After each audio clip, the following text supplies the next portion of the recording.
She stood alone in a Walmart parking lot, but what happened in 11 seconds would chase her across continents and into a war she thought she'd already survived. The fluorescent lights hummed overhead. Cold, unforgiving, November air settled over Wilmington like a quiet warning.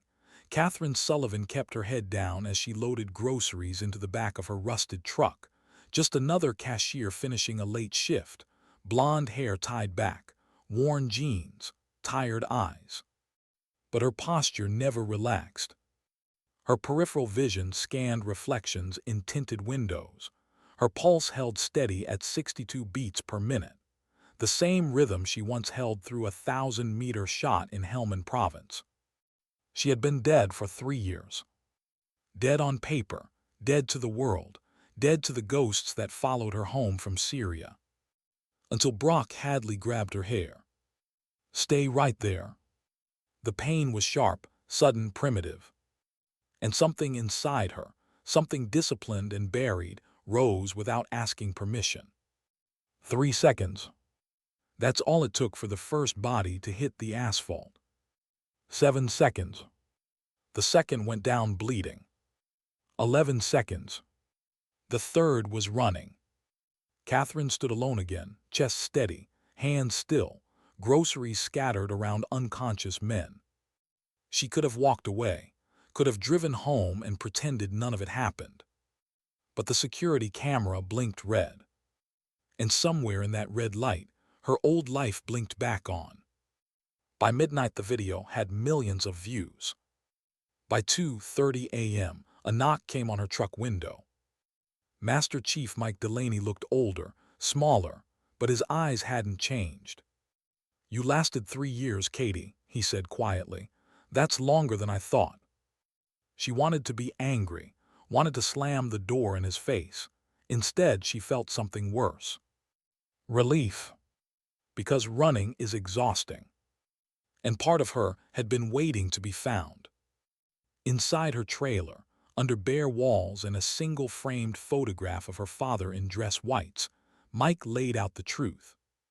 Patrick Sullivan hadn't died a hero's death in Grenada. He'd been shot in the back. By one of their own. Vanessa Cortland, now Vanessa Blackwood, Deputy Director of Operations, CIA. The name felt wrong in her mouth, like poison. Catherine's first instinct wasn't rage. It was doubt. What if this was another manipulation, another betrayal? She had lost 8 men in Syria because of a leak, 8 men who trusted her. Survivor's guilt didn't shout. It whispered, "You should have died with them." But then the CIA knocked on her door and offered her a mission. A Russian defector in Crimea claiming knowledge of something called Ghost Directive, claiming Catherine's father had died because he got too close to it. She could stay dead. Or she could step back into the arena where ghosts were made. She chose the arena. The jump over the Black Sea was quiet. At 28,000 feet, the world looked small, manageable, almost peaceful. Free fall lasted 3 seconds. Long enough for her to remember who she was. They landed in darkness, moved through shadows, found the target building. And found the defector dead. Too late. Or exactly on time for something worse. The firefight was fast, tight, controlled, no theatrics, just breath, recoil, decisions measured in heartbeats. But in the car speeding away from Sevastopol, when Bridget decrypted the files, that was when Catherine's hands finally shook. Ghost Directive. 37 sleeper agents, embedded in American military and intelligence for decades. Winter Hawk. Vanessa Blackwood. Recruited in 1979. Operator responsible for Patrick Sullivan's death. Responsible for her grandfather's accident. Responsible for the ambush in Syria. Catherine read her own name listed as target failed. There's a strange kind of clarity that comes when your enemy admits they tried to erase you. It makes survival feel less like luck and more like purpose. Then they found Winter Ghost. A drone swarm. Arlington National Cemetery. Veterans Day. 300 dead. The plan wasn't just violence. It was erasure. Kill the leadership, blame a disgruntled veteran, bury Ghost Directive forever in the chaos. Vanessa even recorded a message. Cold, measured, almost admiring. "You were my greatest success," she said. Catherine watched it in silence. And for a brief, dangerous moment, she felt something she hadn't expected. Not hatred. Understanding. Vanessa had shaped her career, approved her missions, directed her path. The woman who murdered her father had also helped forge her into the operator capable of stopping her. That kind of irony could break a person. Or sharpen them. They had 67 hours. No official support, no backup, no guarantee anyone would believe them. Just 4 people who chose not to run. The maintenance building at Arlington smelled like dust and old paint. 100 drones sat in precise rows, each carrying enough C4 to turn ceremony into carnage. Catherine disabled them with a code tied to the date her father died. October 25, 1983. Even in treason, Vanessa had left fingerprints. But the system triggered self-destruct. The explosion tore through the building. Smoke rose into the sky while the ceremony preparations continued, unaware of how close they'd come to catastrophe. And then the final moment. The crowd stood in silence at 10:30 a.m. The 21-gun salute echoed. No drones launched. No fire fell from the sky. But Catherine saw Vanessa's composure crack. Just for a second.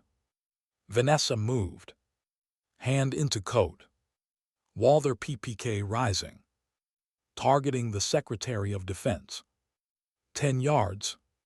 No time for perfect form. No time for steady breath. Catherine drew her grandfather's 1911. 3 generations compressed into a single trigger pull. She fired.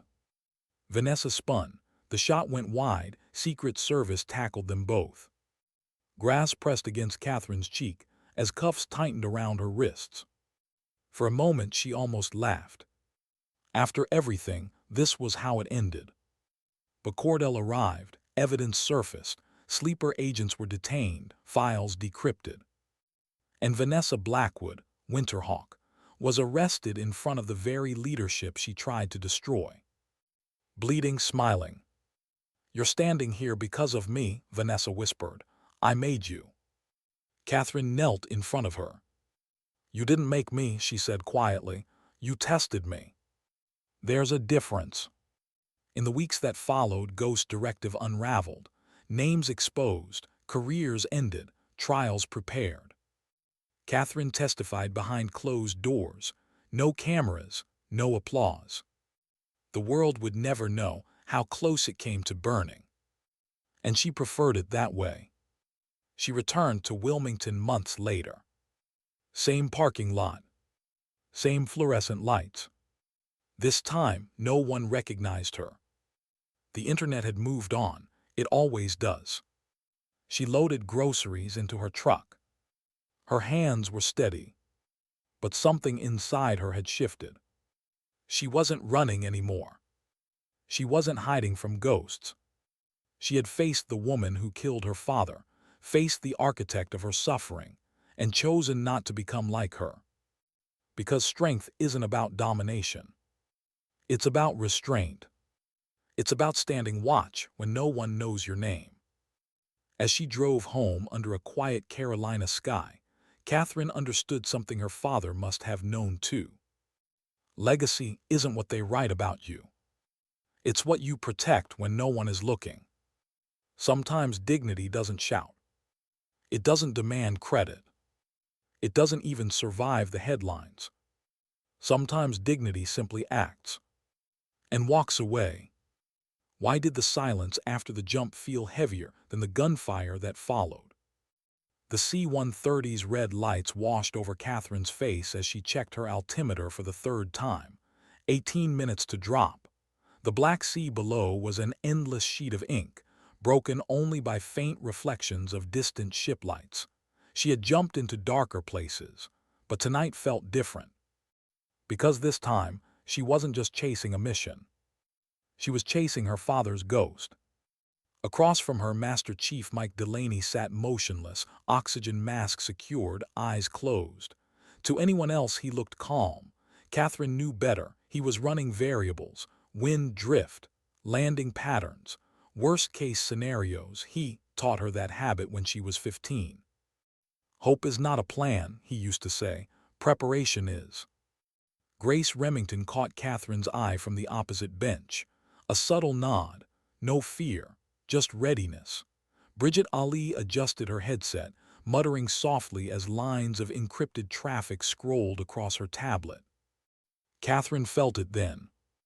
That flicker of doubt. What if this is exactly what Vanessa wants? She pushed it down.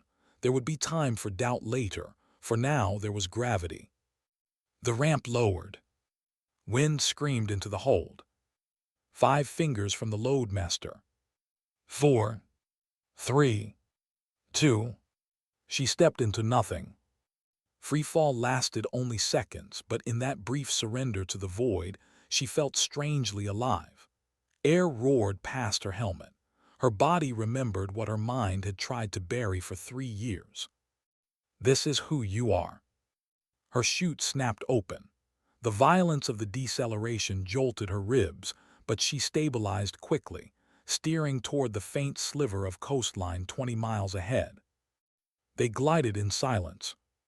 45 minutes of cold, slow descent, oxygen thin, fingers numb, muscles screaming in small, contained ways.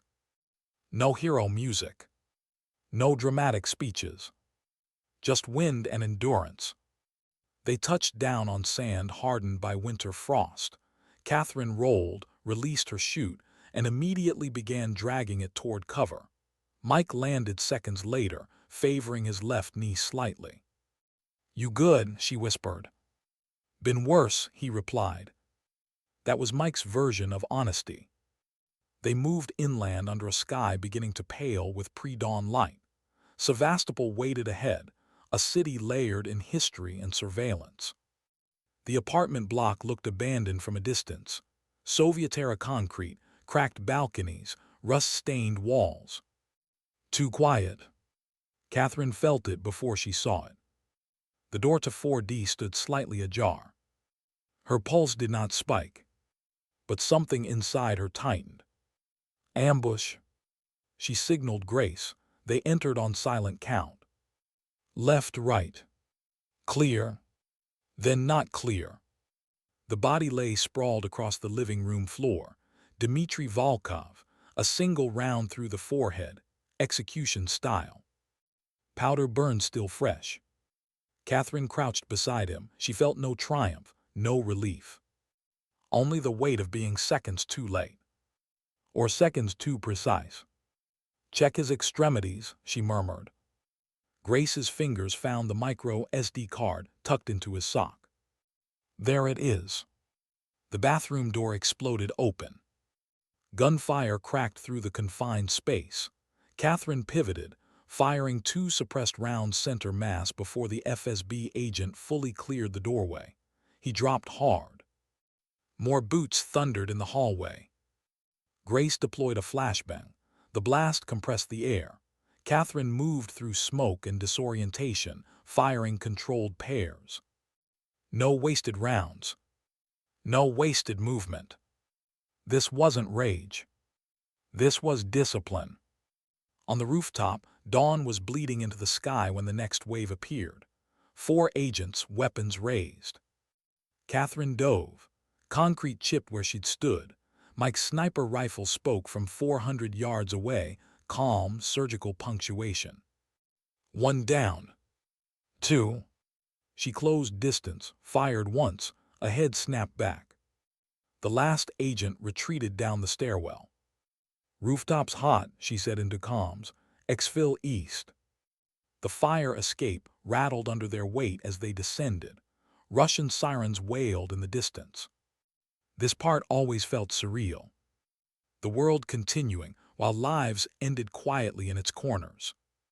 Bridget screeched the Lotta around the corner just as they hit ground level. Doors slammed. Tires burned rubber. Catherine's breathing remained steady. But when Bridget cracked the encryption and the files unfolded across the laptop screen, that was when something inside her cracked. Winterhawk. Vanessa Cortland. Recruited 1979. Handler Dmitry Volkov. Position Deputy Director of Operations, CIA. Catherine's eyes moved down the screen, absorbing decades of betrayal in seconds. Then she saw it. Patrick Sullivan. Operator Winterhawk. Method .45 caliber round to back during combat confusion. Elimination necessary to protect network. Her father hadn't died in crossfire. He had been erased. She felt the memory of him not as a photograph, but as absence. A childhood built around a folded flag. A mother who never remarried. A question that never stopped echoing. Why? Now she had an answer. And it tasted like iron. Then came Syria. Her team. 8 names. Mission leak confirmed. Source Winterhawk. Catherine's hand tightened around the edge of the seat. She remembered the desert heat, the sound of incoming fire that felt too accurate, too precise. She remembered dragging Petty Officer Langley behind cover, while bullets tore into the vehicle they'd used for insertion. She remembered screaming for medevac that never came. She had blamed herself. For years, Vanessa had let her. That was the cruelty of it. The files continued. Winter Ghost Protocol. Arlington National Cemetery. Drone swarm. 300 casualties. Blame narrative prepared. Disgruntled veteran, PTSD, anti-government extremist. Catherine almost laughed at that. 3 years hiding in a trailer, trying not to be seen, and somehow she was destined to be framed as the face of domestic terror. Vanessa was meticulous. But meticulous people leave patterns. Time, Catherine asked quietly. 68 hours, Bridget replied. The number hung in the car like a countdown to something biblical. Cordell's voice cut in through the encrypted line. Tight, controlled panic beneath professionalism. You're flagged, termination orders active. Catherine closed her eyes for half a second. The country she had bled for now had orders to eliminate her. There's a strange kind of calm that comes when you have nothing left to protect except the mission. Upload everything, she told Bridget. Then the line went dead. Russian naval vessels blocked their submarine extraction point. Another move by Vanessa. She was always 3 steps ahead.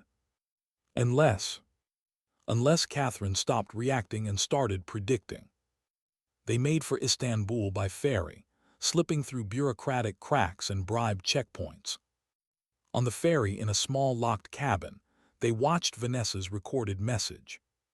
Confession disguised as arrogance. I trained you, Vanessa said. Catherine listened without flinching. Because in a way it was true. Every mission approval, every tactical pathway, every advancement. Vanessa had cultivated her career. But what Vanessa misunderstood was this. Skill can be directed. Character cannot. You were my greatest success. No. Catherine had become what she became because of loss. Because of grief. Because of a promise made at a grave she visited every year. Vanessa mistook manipulation for creation. That was her flaw. When the video ended, silence filled the cabin. Bridget looked shaken. Grace looked calculating. Mike looked tired. Catherine felt something unexpected. Clarity.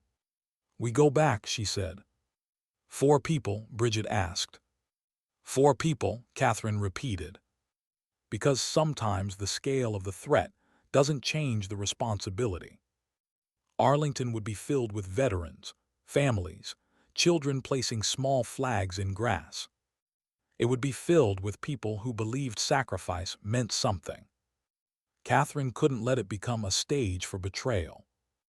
Not again. As Istanbul's skyline came into view through the porthole, sunlight glinting off minarets and water, she felt the weight of 3 generations pressing behind her. Her father, her grandfather, her team, all silenced by the same woman. She wasn't chasing revenge anymore. She was preventing repetition. "Mike," she asked quietly, "you still trust the system?" He considered the question carefully. "I trust people," he said finally. "Systems fail, people decide." She nodded. Then it was decided. They would go home. Not as fugitives. Not as ghosts. But as sentries. Because standing watch isn't about recognition. It's about refusing to look away when it matters most. And in 67 hours, it was going to matter more than ever. How do you walk back onto American soil when your own government has a kill order with your name on it? The RAF cargo jet touched down at Joint Base Andrews before dawn, wheels screaming briefly against wet runway. Catherine stood at the edge of the ramp as it lowered, cold air rushing in. For a moment, she didn't move. 3 years ago, she had left the United States in a coffin on paper. Now she was back, unannounced, unwanted, and carrying proof that one of the most powerful intelligence officers in the country was a foreign asset. Grace stepped beside her. "Last chance to reconsider," she said quietly. Catherine didn't look at her. "If we reconsider, 300 people die." That was the math. They stepped off the aircraft. No ceremony, no reception, just darkness and the distant glow of runway lights. Mike descended slower than the rest. The RPG blast in Crimea had cracked ribs that hadn't had time to heal. He masked the pain well, but Catherine noticed the way his jaw tightened when his boots hit concrete. "You should sit this out," she said softly as they walked toward the perimeter fence. He gave her a sideways look. "And Miss Veterans Day at Arlington, I've got better attendance than that." Humor thin but steady. They stole a base motor pool pickup truck, not because they wanted to, but because they were out of options. Catherine hated the feeling of crossing that line. She had spent her life enforcing order. Now she was breaking it. But she reminded herself of something her father once wrote in a letter she'd memorized as a child. "Rules exist to protect people. When the rules are used to harm them, you protect the people." The drive to Norfolk was quiet.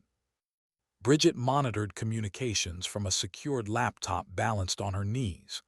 Grace stared out the window, mentally rehearsing contingencies. Mike drove with one hand on the wheel, the other resting near the center console where an old 1911 lay hidden beneath a folded map. Catherine watched the sky lighten over the highway. She felt the old anxiety creeping in. What if Vanessa anticipates this? What if this entire sequence, Crimea, the ferry, the confession, is part of a deeper play? Vanessa had always operated 3 layers down. But Catherine had learned something in Syria. Overthinking hesitation costs lives.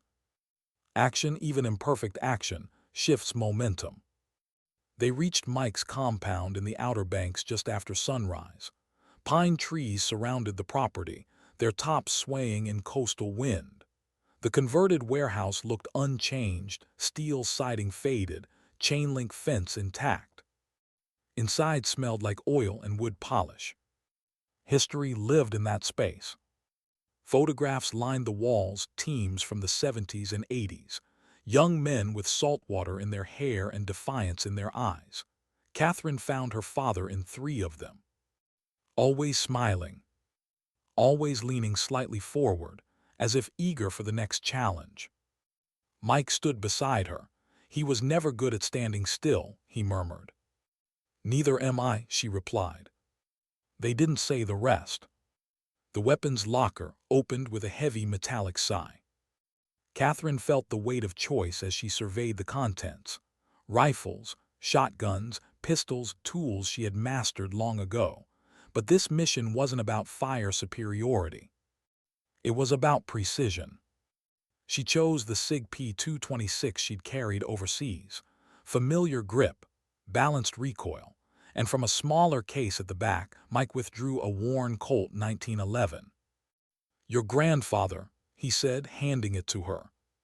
The metal was cool in her palm, heavier than modern polymer frames, solid. She racked the slide, smooth, maintained with reverence. "3 generations," Mike said quietly. She nodded. 3 generations hunted by the same enemy. 3 generations ending it. They worked in silence for 2 hours, cleaning, loading, planning. Bridget set up a makeshift operations hub in the corner, using Mike's aging desktops patched into her encrypted rig. She hacked into Arlington's security layout, pulling maintenance logs and staff assignments. At 11:07 a.m. she froze. "Found something." They gathered around the screen. Maintenance building Northwest Quadrant, closed for renovations 5 days prior, 8 authorized staff. Bridget cross-referenced the names with Volkov's files. 4 matched sleeper agents. Catherine exhaled slowly. It was real. Grace traced the blueprint with her finger. Drone launch likely from here, clear line of sight to the tomb. "And to the VIP section," Mike added. Catherine studied distances.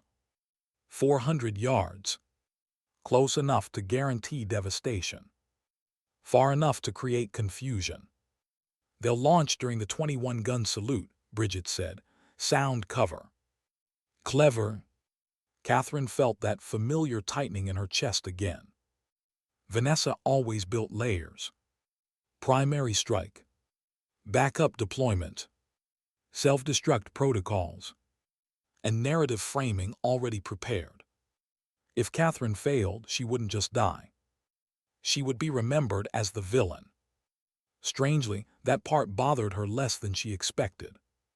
Reputation was noise. Lives were substance. "We split," she said finally. "Grace and I hit the maintenance building during the ceremony when focus is on VIP protection." "That's when security is highest," Grace countered. "Exactly." Mike leaned back against the table. "And me. You'll be in the VIP section. Legit credentials. If Vanessa's there, she'll want to witness it." Mike's eyes hardened slightly. "You're using me as bait." "I'm trusting you to recognize the moment." A long pause. Then he nodded once. Bridget swallowed, "And me." "You stay mobile in a surveillance van," Catherine said. "Monitor comms. Identify secondary threats. If there's a backup launch, you call it." Bridget straightened her shoulders. She looked young, too young for this. Catherine saw her own reflection from years ago, fresh from Bud S., eager but unaware of how heavy responsibility could become. "You don't have to do this," Catherine said quietly. Bridget met her gaze. "You didn't have to come back." That settled it. They left the compound at 2 a.m. on November 11th. The drive to Arlington felt longer than it was. Catherine's thoughts drifted unexpectedly, not to tactics but to childhood. To school assemblies on Veterans Day. To standing beside her mother as they laid a small wreath at her father's grave. To not fully understanding why other kids had fathers who came home. Now she understood. And she was about to ensure hundreds of children didn't have to learn that lesson tomorrow. They reached the cemetery before sunrise. Security was already thick. Dogs, barricades, metal detectors. Mike entered through VIP security without incident. His age, his rank, his quiet authority, they opened doors rather than closed them. Catherine and Grace used forged maintenance IDs. At the employee entrance, A bored contractor scanned their badges without looking at their faces. Sometimes the smallest cracks are the most dangerous. They moved separately toward the maintenance building. From behind a tool shed, Catherine observed through binoculars. 2 visible guards inside. Probably more. Her pulse steadied. 30 minutes, she whispered to Grace. That's all we need. Grace activated a portable jammer. Communications inside the building would go dark. Catherine approached the keypad. The code wasn't sophisticated. Institutional complacency had replaced Cold War paranoia. 45 seconds later, the door clicked open. They entered fast. 4 men inside. Rows of drones arranged with mathematical precision. Explosives mounted beneath each chassis. The first man reached for his sidearm. Catherine fired twice. The sound was muted but decisive. Grace eliminated the second with a controlled burst. The third fired once, a round embedding in drywall, before Catherine's return shot dropped him. The fourth hesitated. That hesitation cost him his leverage. He surrendered. Catherine didn't waste time interrogating him yet. She moved to the control laptop. Timer visible. Launch in 98 minutes. She inserted Volkov's micro SD card and began scanning directories. Her mind felt split in two. One half executing logic trees. The other replaying Vanessa's voice. You were my greatest success. No. I am my father's daughter. She found the override code embedded in archived KGB protocols. Winter Ghost Abort Key. October 25, 1983.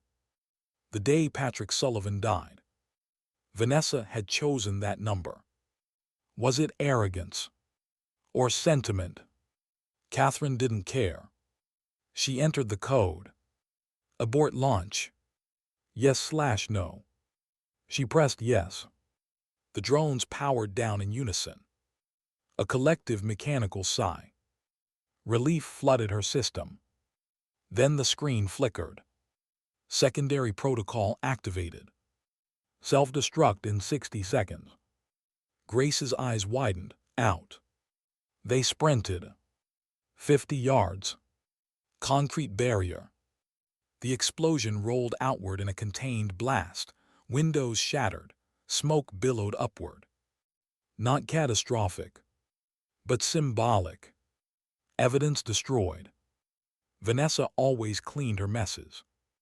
Except Catherine had kept the files. And the files were enough. Catherine rose slowly from behind cover. In the distance, she could hear the military band beginning to warm up. The ceremony would proceed. No one would know how close they'd come.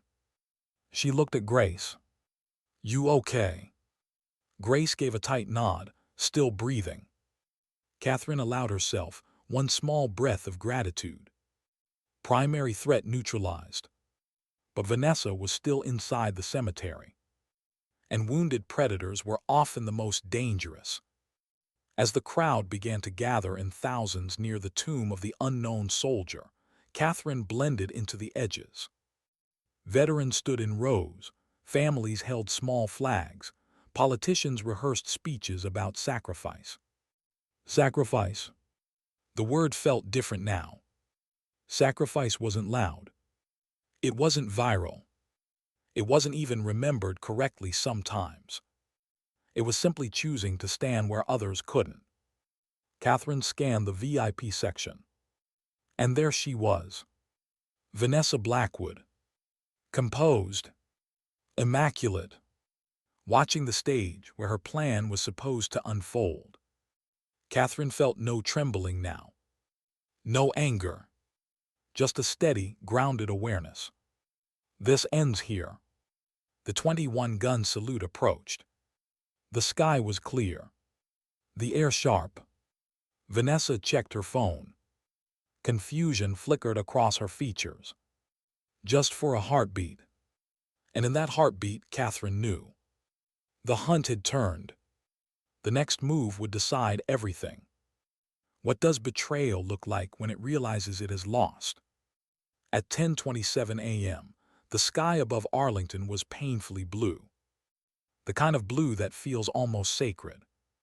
The crowd stood shoulder to shoulder, veterans in pressed uniforms, children gripping tiny American flags, widows clutching folded programs to their chests. Cameras rolled. The president stood still. The Secretary of Defense adjusted his tie. The military band waited for its cue.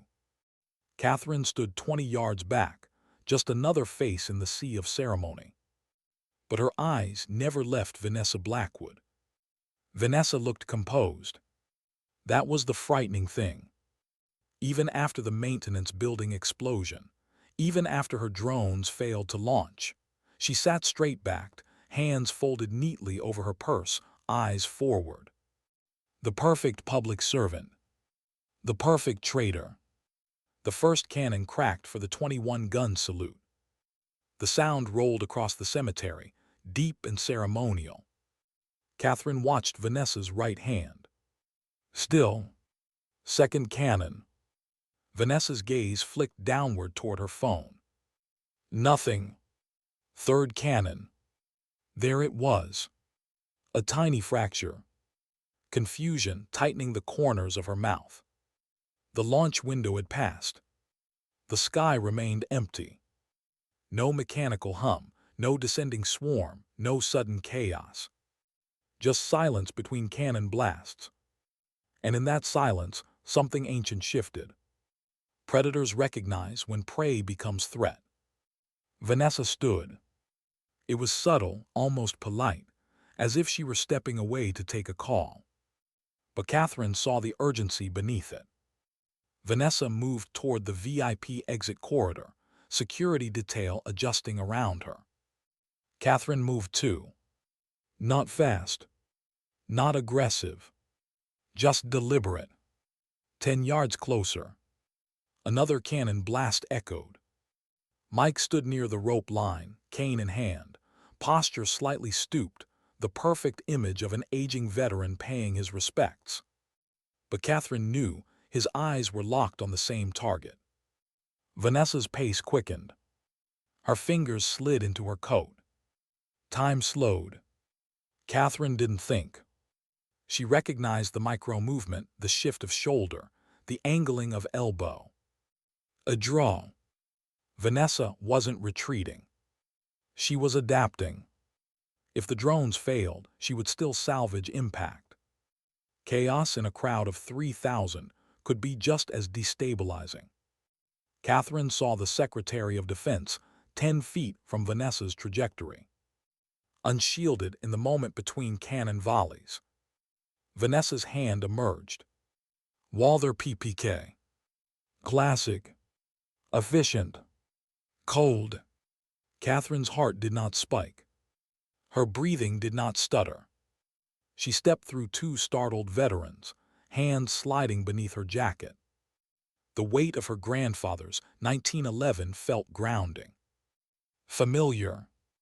3 generations compressed into a grip. Vanessa's arm extended.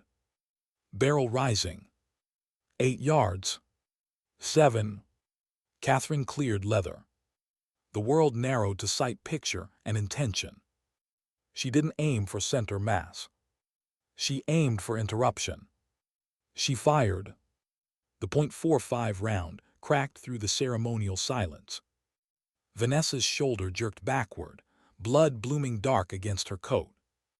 The PPK discharged upward, the round tearing harmlessly into open sky. Then the world erupted. Secret Service agents tackled bodies indiscriminately. Screams tore through the crowd. Children cried. Catherine dropped the 1911 instantly and raised her hands. She did not resist when she was slammed face first into the cold November grass. Cuffs snapped around her wrists. Boots pressed against her back. Somewhere to her right, Vanessa was shouting not in pain but in fury. Catherine felt oddly calm. She had expected anger. Instead, she felt release. The cannon stopped. Sirens replaced them.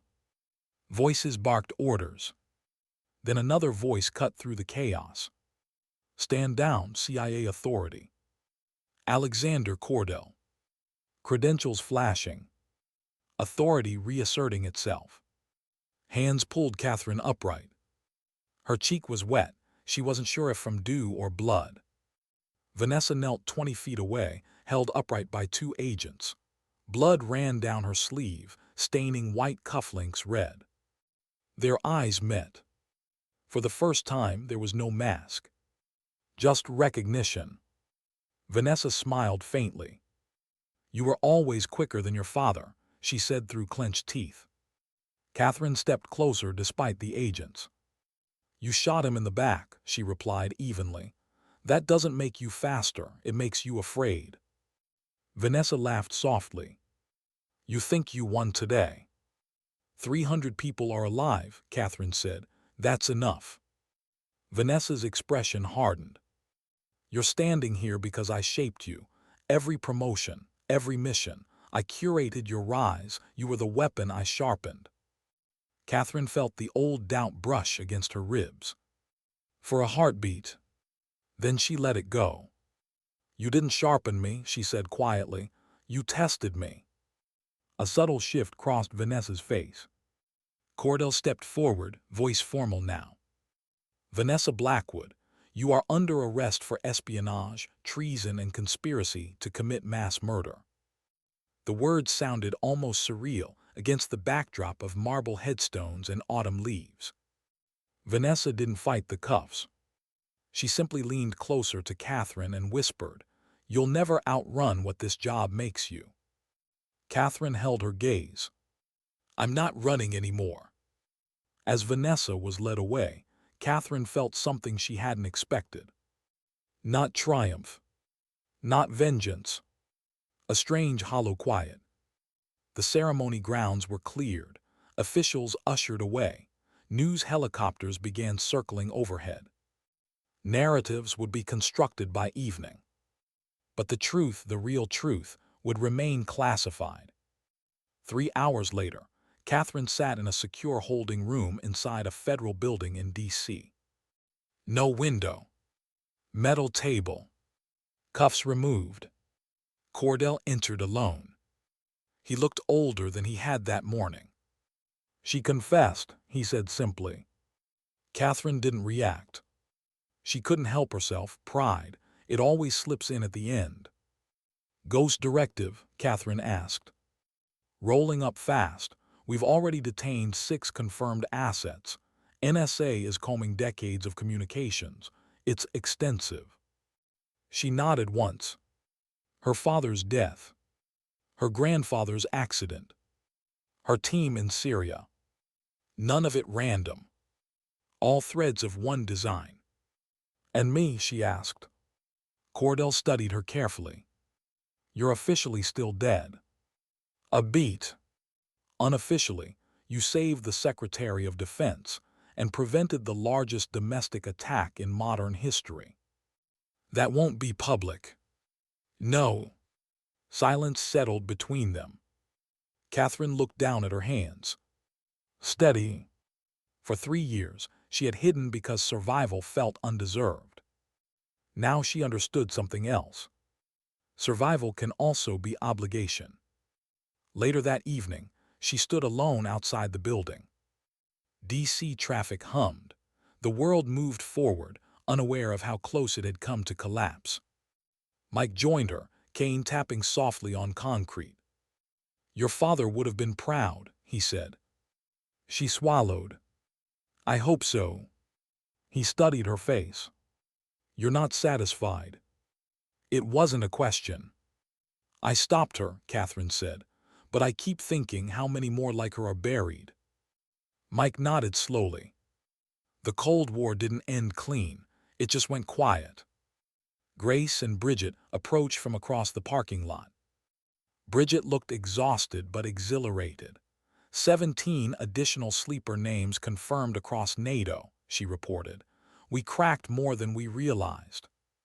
Grace folded her arms. "You just destabilized 4 decades of shadow infrastructure." Catherine looked up at the fading sky.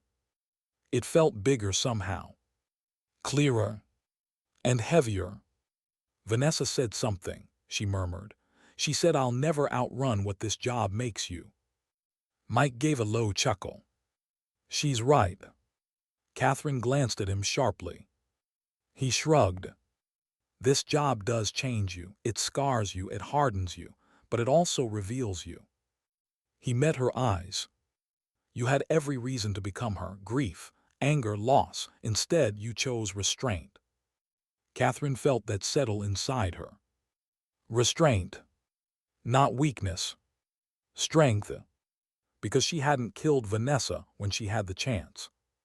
She had stopped her. There's a difference. News headlines that night called it a contained security incident. Officials praised vigilance. The ceremony footage aired dignified, uninterrupted. No one mentioned drones. No one mentioned sleeper networks. The dead remained honored. The living remained protected. Sometimes the greatest victories are invisible. 2 weeks later, Catherine returned to Arlington. Not in tactical gear. Not undercover. But in her dress blues. She stood before her father's grave. The marble was cold beneath her fingertips. "I ended it," she said softly. Wind rustled leaves overhead. For years, she had defined herself by absence, by loss, by being the daughter of a fallen hero. Now she understood something else. Legacy isn't inherited. It's chosen. Grace stood at a respectful distance. Bridget wiped quietly at her eyes. Mike removed his cover and bowed his head. Catherine stepped back from the grave. She wasn't healed. Grief doesn't vanish because justice is served. But the weight had shifted. It no longer pressed her into hiding. It anchored her in purpose. As they walked toward the cemetery gates, Catherine paused. Rows of white headstones stretched endlessly across the horizon. Each one a story. Each one a sacrifice. She understood now what standing watch truly meant. It wasn't about medals, or recognition, or even survival. It was about showing up when it mattered most, even if no one ever knew your name. Sometimes strength isn't loud. Sometimes it doesn't trend. Sometimes it's just a woman in a crowd, watching carefully, refusing to let history repeat itself. And when the moment comes, she acts. Why did peace feel harder than war? 3 weeks after Arlington, Catherine woke before sunrise in a quiet house that wasn't hers. Mike's guest room overlooked the Atlantic, the water restless and gray under a winter sky. Waves rolled in steady patterns, predictable, honest, unlike the world she had just helped unravel. She lay still, staring at the ceiling. No gunfire. No encrypted chatter in her ear. No mission clock ticking down. Just silence. And somehow, that silence pressed heavier on her chest than any body armor ever had. Downstairs, coffee brewed. She could smell it. Normalcy. She dressed slowly, fingers tracing the faint scar along her ribcage, a souvenir from Syria. Her reflection in the mirror looked the same as it always had. But she felt displaced. The Ghost Directive had detonated across intelligence agencies worldwide. Arrests in Berlin, quiet detainments in Ottawa, financial seizures in London, 27 sleeper agents confirmed, more under investigation. Vanessa Blackwood sat in a federal detention facility in Virginia, isolated, monitored, stripped of access. The headlines still didn't know the full truth. They never would. Catherine descended the stairs. Mike sat at the kitchen table, newspaper open, glasses low on his nose. "They're calling it an internal corruption purge," he said without looking up. "Nice and clean." "Nothing about drones," she replied. "Nothing about near-mass casualties." She poured coffee and sat across from him. He studied her over the rim of his cup. "You're restless." She almost smiled. "I've been shot at less in the last month than in the previous decade. My body doesn't know what to do with that." Mike folded the paper carefully. "War gives you clarity, peace gives you questions." That landed deeper than she expected. Her phone buzzed. "Secure line." "Cordell." She answered without greeting. "There's movement," he said. "Not operational, political." Catherine leaned back in her chair. "Explain." "Congress wants oversight hearings. Someone needs to testify about systemic blind spots. Someone credible." "You want me visible?" A pause. "Yes." Her jaw tightened. 3 years officially dead. A lifetime in shadows. And now they wanted her under fluorescent lights, recounting betrayals to a room full of politicians who would sanitize it for public consumption. "I'm not a symbol," she said quietly. "I know," Cordell replied, "but symbols move funding, and funding closes vulnerabilities." There it was. The machinery of democracy. Imperfect, necessary. She ended the call and stared out the window. "I don't want to be paraded," she admitted. Mike nodded. "Then don't be." "It's not that simple." "It never is." Later that afternoon, she drove alone to Norfolk Naval Station. No escort. No announcement. Just a quiet visit to a hangar that once felt like home. The smell of jet fuel and metal hit her the moment she stepped inside. An FA-18 sat parked near the back, sleek, dormant, waiting. She walked toward it slowly. Flying had been her first love before intelligence operations swallowed her career. In the cockpit, variables were physics, not politics. A young lieutenant approached, recognition dawning slowly.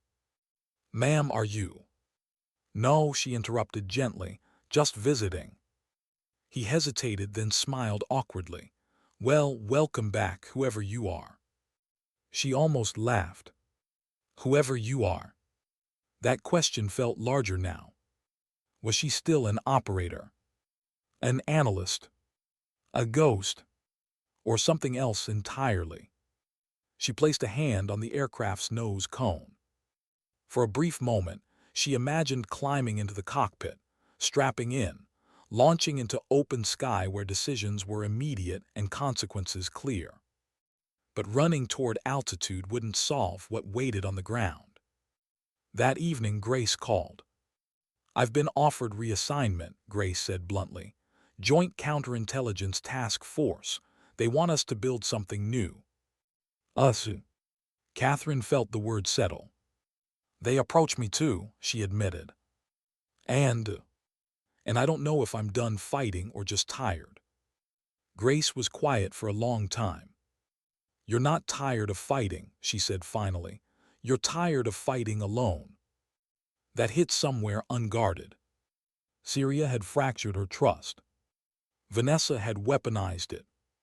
But Arlington had rebuilt something fragile, not faith in systems, but faith in chosen people. Later that night, Bridget arrived at the house unannounced, laptop bag slung over her shoulder. "I hacked my own evaluation file," she announced, dropping into a chair. "They're fast-tracking me." Catherine raised an eyebrow. "That's not surprising." Bridget hesitated. "They're also monitoring you." "Of course they are." "Not for prosecution," Bridget clarified. "For recruitment." Catherine leaned back. "They want you inside the reform effort," Bridget said.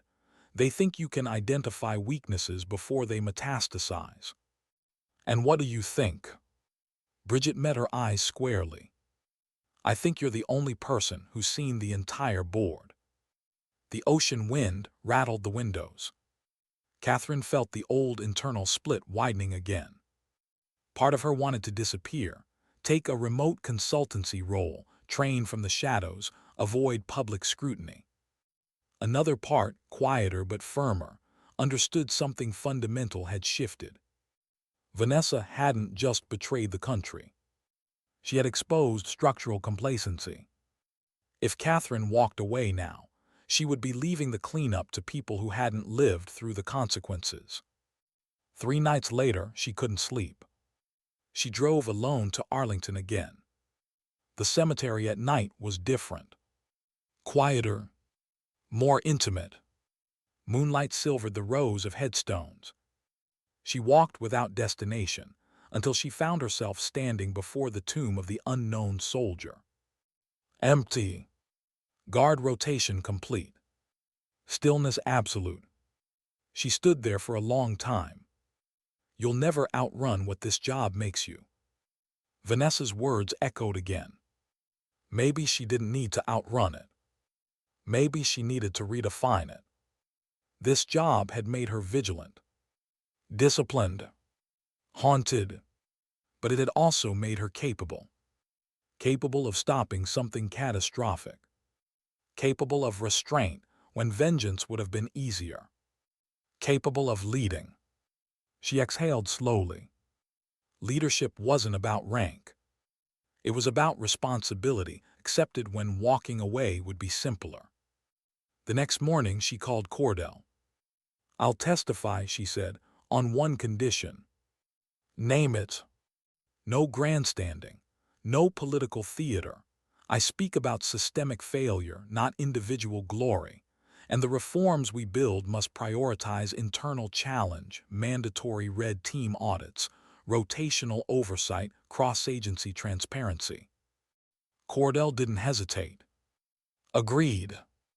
After the call ended, Catherine stepped outside. The Atlantic wind hit her face. Cold. Honest. Mike joined her on the porch. "You look settled," he observed. "I'm not," she replied, "but I'm decided." He nodded approvingly. "Big difference." She watched the horizon. For years, she had defined strength as endurance under fire. Now she was beginning to understand another form. Staying. Remaining present when cameras glare. Allowing vulnerability in rooms where stoicism once ruled. She thought of her father. He had died believing he was protecting something larger than himself. She had spent years avenging him. Now she had the chance to build something that honored him differently. Not through retaliation. Through prevention. Grace texted a simple message that afternoon. "Ready when you are." Catherine typed back. "Let's build it right this time." The ocean kept rolling in. Unbothered by human conflict. Unimpressed by secrets and power struggles. Just steady motion. Catherine realized something as she stood there. Strength wasn't about being unbreakable. It was about choosing what breaks you. Grief had broken her once. Betrayal had nearly hardened her into something unrecognizable. But she had chosen restraint. Chosen protection over revenge. Chosen reform over disappearance. And that choice felt heavier than any weapon she'd ever carried. As the sun dipped toward the horizon, painting the sky in muted gold, she felt something unfamiliar. Not adrenaline. Not vengeance. Not even relief. Purpose. Quiet. Earned. Because sometimes the mission doesn't end with the target neutralized. Sometimes it begins afterward, in boardrooms, in oversight committees, in uncomfortable conversations that reshape institutions from within. And sometimes the bravest thing a warrior can do is step out of the shadows and stand accountable in the light. What happens when the war ends, but the watch never does? The hearing room was colder than she expected. Fluorescent lights, polished wood, rows of suited officials flipping through classified binders stamped with red warnings. Cameras waited outside, barred from entry but hungry for fragments. Catherine sat alone at the witness table. No uniform this time. No medals. Just a dark blazer and steady hands folded in front of her. For a moment, just one, she felt exposed. Not physically. Existentially. On battlefields, identity is simple. You are your training, your team, your objective. In rooms like this, identity is dissected. A clerk administered the oath. She raised her right hand. I do. 3 small words, but they felt heavier than any rifle she had ever carried. A senator leaned forward. Commander Sullivan, you were presumed dead for 3 years. Now you're here telling us that a deputy director of operations orchestrated a domestic mass casualty event. How did we miss this? There it was. Not accusation. Not yet. But disbelief. Catherine inhaled slowly. We missed it, she said calmly, because we trusted clearance levels more than character, because internal dissent was labeled disloyalty, because long service was mistaken for moral immunity. Pen stopped moving. Eyes lifted. She didn't raise her voice. She didn't dramatize. She simply told the truth. For 3 hours she walked them through it. Patterns buried under promotions. Oversight committees that hadn't rotated members in decades. Cross-agency, blind spots protected by ego instead of necessity. She did not mention her father until asked.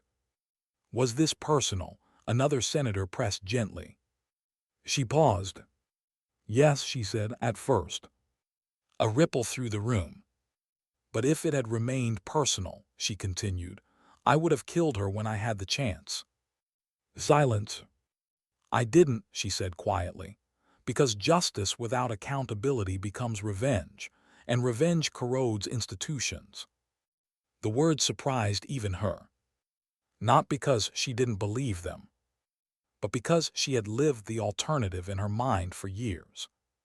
When the session adjourned, there was no applause. Just heavy understanding. Outside, reporters shouted her name. She did not stop. Grace waited near a black SUV, sunglasses hiding tired eyes. How'd it feel? Grace asked as they pulled away. Like reopening a wound to prove it healed correctly. Grace gave a small nod, and it's still tender. Back at the temporary task force office, a sterile federal space that smelled faintly of printer toner and ambition, Bridget was surrounded by monitors. 17 reforms drafted, Bridget announced without looking up. Mandatory psychological counter-bias screening for senior leadership, rotational ethics audits, anonymous red team reporting channels. Catherine scanned the documents. This wasn't glamorous work. No headlines. No cinematic heroism. Just structural reinforcement. The kind that prevents ghosts from forming.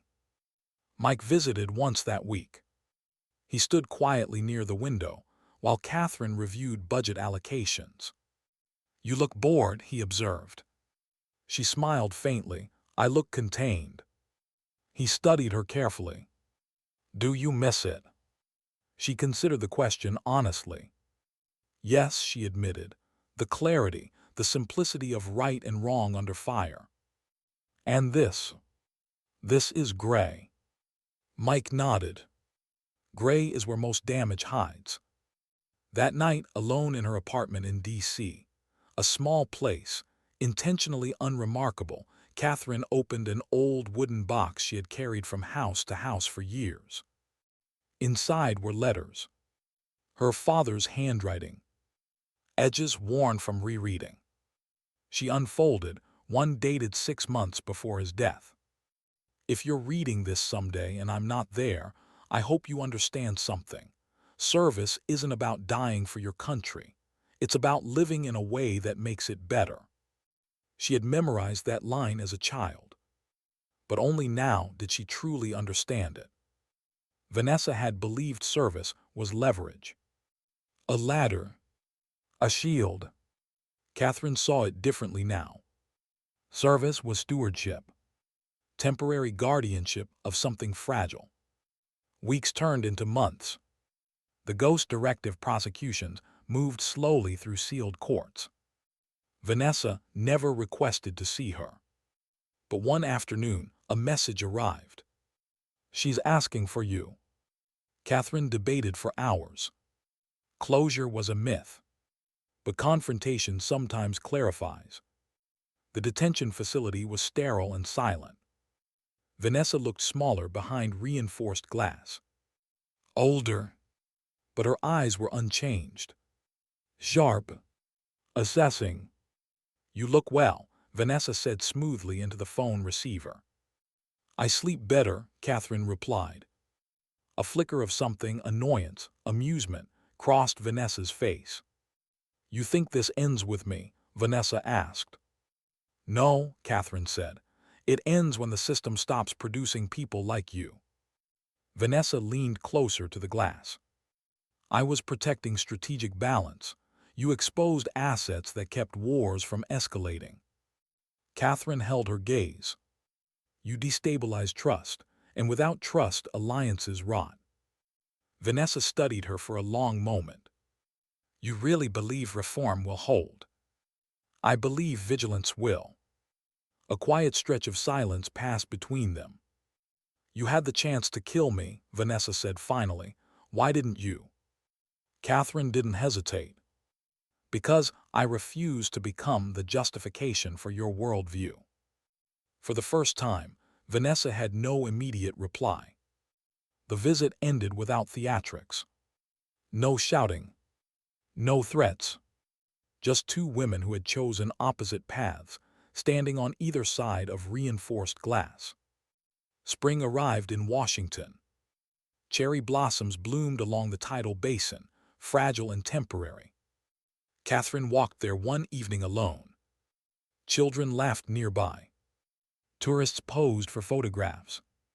Life moved forward, indifferent to shadows narrowly avoided months earlier. Her phone buzzed. "Grace." "Task Force approved permanent charter," Grace said. "You're listed as founding director." Catherine stopped walking. Founding director. The title felt heavier than any rank she had held. "You accepting?" Grace asked. Catherine watched petals drift to the ground. She thought of Syria, of Arlington, of her father's grave, of the moment she chose to wound instead of kill. "Yes," she said softly, "I am." After the call ended, she remained standing there. Not triumphant, not overwhelmed, just aware. Leadership meant permanence. It meant being accountable long after adrenaline faded. It meant training successors who might one day question her decisions, and building systems strong enough to withstand that scrutiny. She welcomed that, because unchecked authority had nearly destroyed everything. Months later, on another Veterans Day, she stood again at Arlington. This time in full dress uniform. Not hidden, not hunted. The ceremony proceeded with quiet dignity. No drones, no chaos, just remembrance. As the 21-gun salute echoed across the marble and grass, Catherine felt something settle inside her. Not closure, something steadier. Continuity. Grace stood to her left. Bridget to her right. Mike a few rows behind, posture straighter than she'd seen in years. The cannons fell silent.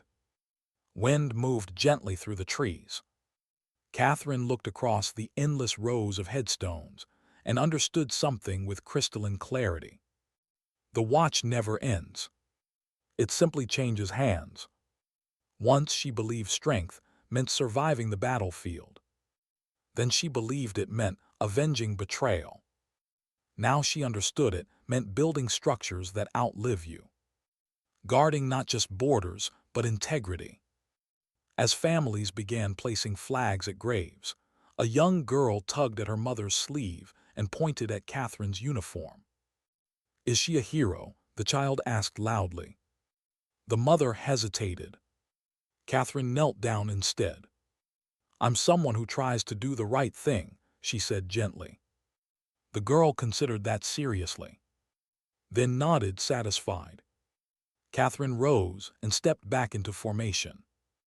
Because sometimes heroism isn't about dramatic rescues or perfect aim.